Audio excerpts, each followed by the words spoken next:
ఇంతసేపు ఉప్పు గాలికి పెదాలు పగిలేలా ఇక్కడ కూర్చున్నాం. ఒక్క నత్త పీత కూడా వచ్చి చూడలేదురా. కానీ ఇప్పుడు 2 రాష్ట్రాల మీడియా మన కళ్ళ ముందే ఉంది. అదిరా చేచి పవర్ అంటే. చేచి, మా సంఘం కోరికలేంటో మీరే ఈ ప్రపంచానికి తెలియచేయాలి ప్లీజ్. ష్యూర్, తప్పకుండా. నమస్కారం మేడం. మీరెందుకు? నేనెందుకు ఈ నిరాహార దీక్షలో పాల్గొన్నాను అంతే కదా? అవును. మగాళ్ళ కోసం నేను రాకుండా ఇంకెవరొస్తారు చెప్పండి? సార్, నిరాహార దీక్ష అదిరిపోతుంది సార్. టోటల్ మీడియా మొత్తం ఇక్కడే ఉంది సార్. 2 పెట్రోల్ జీప్లు వచ్చాయి సార్. సార్, దాంతో పాటు ఒక ముఖ్యమైన విషయం సార్. కేరళ నుండి ఏకంగా షకీలా మేడం గారు వీళ్ళ ఉద్యమానికి మద్దతు పలకడానికి వచ్చేసారు sir. Hello hello sir.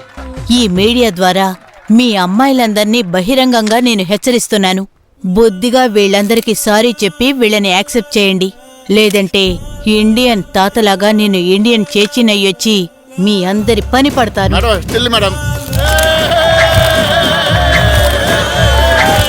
Shakeela చేచి ఆవేశంగా హెచ్చరించేంతగా ఈరోజు ఈ పోరాటం ఉధృతమైంది. అభిమన్యు, ఆసు ఎందుకు ఈ పోరాటం మొదలుపెట్టారు రండి చూద్దాం.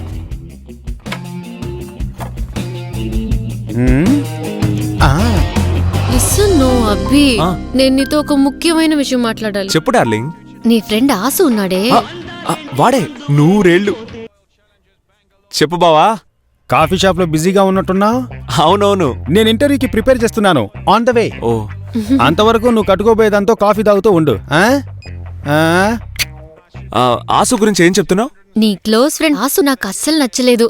ఎందుకో తెలీదు. ఇప్పటి వరకు ఓకే, కానీ పెళ్ళైన తర్వాత కొంచెం డిస్టెన్స్ మెయింటైన్ చేసుకో. అదే చెప్పబోయాను. అయ్యో ఐశ్వర్య, నాకు వాడిని చూడగానే అస్సలు నచ్చలేదు. కానీ చూడగా చూడగా బాగా నచ్చేశాడు. కావాలంటే చూడు, నువ్వు చూడగా చూడగా వాడు నీకు నచ్చేస్తాడు. నేను సీరియస్ గా మాట్లాడుతుంటే నువ్వు కామెడీ చేస్తున్నావు. నేను బయలుదేరుతాను. ఐశ్వర్య, ఆసు నీతో ఏదో ముఖ్యమైన విషయం మాట్లాడాలంట. 2 minutes లో వచ్చేస్తాడు. కూర్చో ప్లీజ్ ప్లీజ్. అమ్మయ్యా, ఏంట్రా ఈ ట్విస్ట్? ఫ్లయింగ్ కిస్సులతో సాటిస్ఫై కాకుండా ఆ విరాట్ కోహ్లీ అనుష్కని పెళ్లి చేసుకున్నాడు. అతను అలా స్వార్థం చూసుకుంటే నాలాంటి ఫ్యాన్స్ ఇక ఏం కావాలి? అవునవునవును, నేను మళ్ళీ చేస్తాను రా. ఉంటా. ఏంట్రా చాలా సేపటి నుంచి వెయిటింగ్? 10 minutes గా వెయిట్ చేస్తున్నావురా? 10 minutes కాదు, 10 hours అయినా సరే మీరు వెయిట్ చేసి తీరాల్సిందే. ఎందుకంటే వీడి లైఫ్ లో నేనొక ముఖ్యమైన పాత్రని. బావా, ఏమైనా ఆర్డర్ చేయనా? ఏంటి లంచమ్మా? ఇంటర్వ్యూ అయ్యేంత వరకు నేనేం తిన్నమ్మా. ఇంటర్వ్యూకు మీరు రెడీయా? ఇంటర్వ్యూనా? అభిమన్యు, ఏంటిదంతా? లేదు, వాడు నిన్నేదో అడగాలంట, చెప్పాలంట. దాన్నే ఇంటర్వ్యూని బిల్డప్ ఇస్తున్నాడు. నీకు తెలుసు కదా వాడు కొంచెం కామెడీ పర్సన్ అని.